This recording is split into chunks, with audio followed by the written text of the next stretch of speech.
everyone, welcome back to yet another political episode. So we are excited to project that we got Michigan in the hands of Donald Trump. Donald Trump won this state by over 1 percentage point. This is a huge victory, seeing that Michigan was allegedly supposed to be the most liberalist out of the bunch, but unfortunately for the libs, it wasn't, and actually went more to the right compared to Wisconsin. And I could critically know this, being a Minnesotan myself, situated by Wisconsin. It doesn't take a Minnesotan to point this out, really.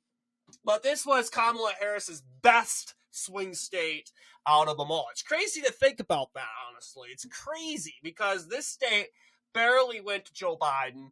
Apparently, over the last couple years under the Biden administration, the state has gotten pretty liberal. And as a result, it's kind of turning to a Minnesota. So I would expect this, of course, Wisconsin to go more to Democrats in 2028. But we're talking about Michigan today, which actually was more conservative compared to the state of Wisconsin. And you'll see we are absolutely spot on correct. This is a swing state that we have been looking at for a pretty long time now. We have been analyzing Michigan. And for the most part, ever since Kamala Harris, I will admit, we had like the county of, for instance, Muskegon and Saginaw counties. It temporarily looked like this, but when Trump started getting the momentum he needed to win after he said near the end of that said important campaign, the state ended up it looked like this. And I'll tell you, using our swing-o-meter from Cook Political Report that they have offered us, we have concluded that, a Trump victory is most likely going to look like this. We've concluded that, Lelanu and Kent counties, especially counties that flipped to Biden, would stay in the Democrat camp. Why do we say that? Well, we can take a look at those counties. So let's just pull up counties of Michigan real quick here, and we'll go over that right now. So, looking at, for instance, Lelanu County, how do you pronounce that? This county doesn't really have much people. You would think, why is it so Democrat? All of a sudden, it's a pretty big Republican county through and through. It went to Joe Biden Actually, it went to Kamala Harris. No, Barack Obama. Why do I get these mixed up? But yeah, Barack Obama won the county in 2008 by 3 points. Looking at 2024 to 2020, you'll see in 2020, Joe Biden handily won the county. In 2024, Kamala Harris actually improved in the county. So we're basically saying, this county is done. I mean, it's blue. There's no flipping it back. It's a pretty much, I'm not going to say it's a Democrat stronghold, but this county doesn't have it doesn't really have a big city, I guess, really. Once again, it has to do with the coasts, the peninsula. You could go ahead and say the same thing with Door County, Wisconsin, which ended up going for Kamala Harris at the end of the day, despite being a huge toss-up, a tossed-up number. It ended up going for Kamala Harris. And looking at same deal with here, I think it's just a peninsula. Like I've said in my main video, Democrats just like the ocean. Democrats like ocean. They love the coasts. They love lakes. They go where the scenery is. And looking at Lelanu County, a big vacation county, as you can tell. You can go and have some cabins in there. This is pretty much the reason why, of course, Lelanu especially went to Kamala Harris. Taking a look at Kent County now. Kent County, which holds a city, and this is obviously not a surprise because we know Kent County is an urbanly populated county. They'll be registering it in, but see how Joe Biden won this county. 51.91 to Donald Trump winning the county losing by 45.78. Now, I want to believe he kind of improved his margins according to the New York Times, but we could go ahead and take a look. let's take a look here. Yes, you got. This is where Grand Rapids is, so it is not a surprise that we have this county go for Donald Trump. However, you'll see to a point Kamala Harris did improve in the county. You'll see she got 1 point better compared to her opponent, her predecessor, her boss, who got 51%. Kamala Harris got 52% in the state. Now, Donald Trump improved his margin by 2 points in Kent County, and that's pretty much real reason why he probably won the state of Michigan overall. He got 47% compared to his 45.78% that he won 4 years ago. Donald Trump once again won the state of Wisconsin. Won the Kent County, and some people say, oh, that wasn't legitimate, because look at how much the third parties are taking in 2016. 7.73%. A lot of, this is the biggest third party grab, even bigger than Ross Perot's 1996 run. And a lot of people say, oh, if those third parties weren't that involved in Michigan, it would probably have gone to Hillary Clinton. That is a good theory. I mean, the county did go for Barack Obama in 2008, but as you know, not huge, big third-party presence. But you could say, we count Kent County as a Democrat hold. Look at its 2016, 7.73%. Then again, Donald Trump didn't go over the top in the majority of support in Michigan. So keep that in mind. Donald Trump still won the county, but it was those third parties, 24,000 votes, that took away from Hillary Clinton.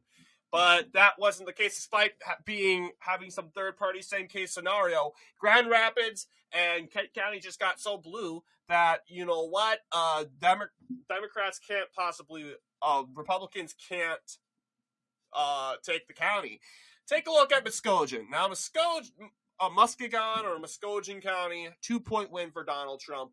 Donald Trump didn't carry this county in 2016, and in fact, it was the other way around. In 2016, Donald Trump carried Kent County, while Hillary Clinton carried Muskegon. Now it's the other way around.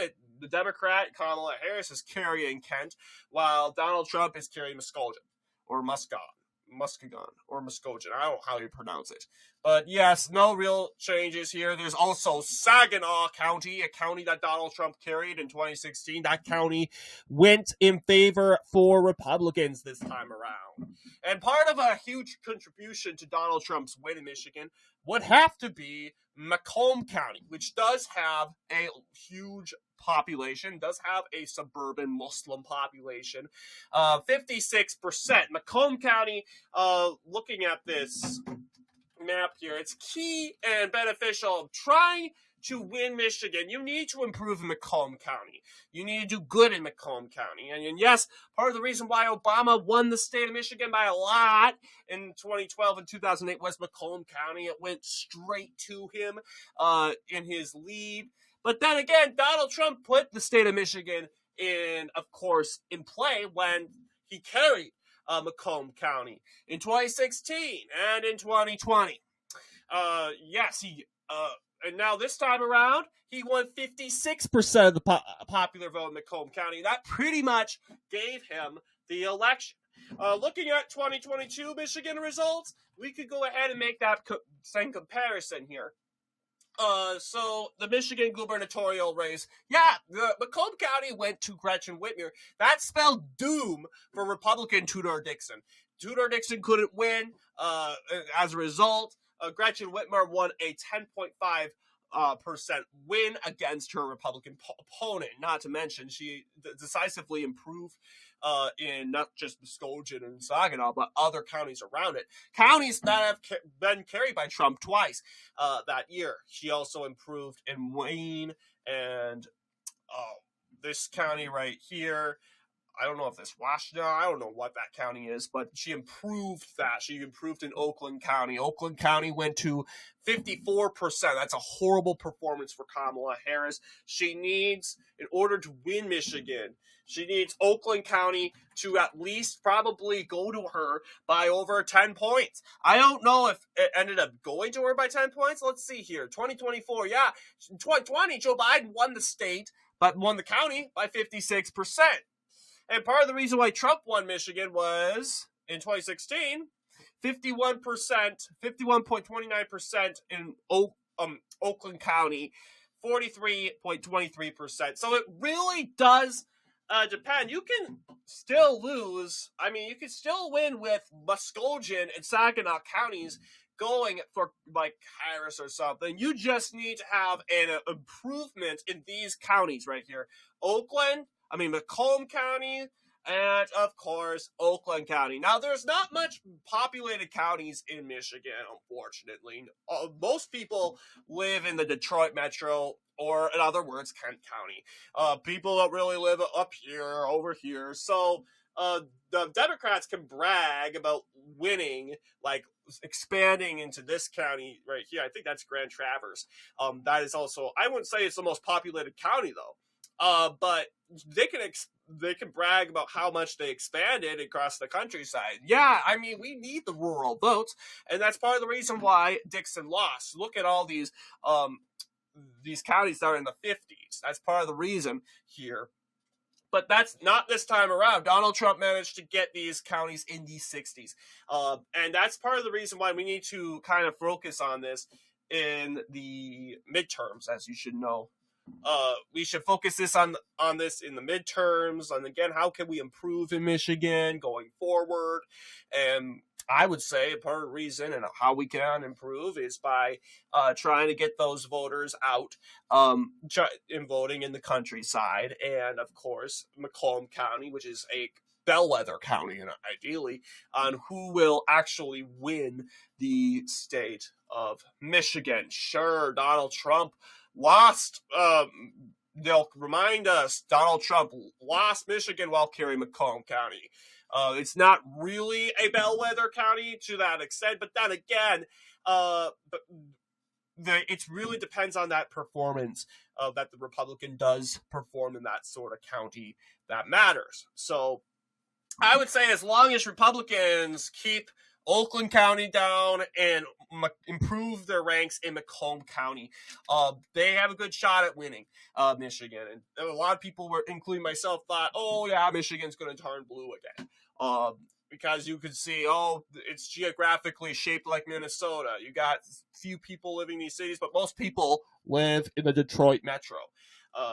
But that's not necessarily true. It's, as you should know, Oakland counties and Macomb counties, it's about getting those individuals, getting the people in Oakland County out, keeping the Dems home, and that's what it looked like here, getting more independents in Oakland County and minority groups in Oakland County, and then focusing on Macomb County, getting Republicans out and voting. Of course, those minority groups, getting those groups and getting those independents and people that didn't vote for Trump out and voting for Trump. So I'm glad to see this, even though Republicans didn't take counties that they carried in 2016, like Ladue County and Kent County.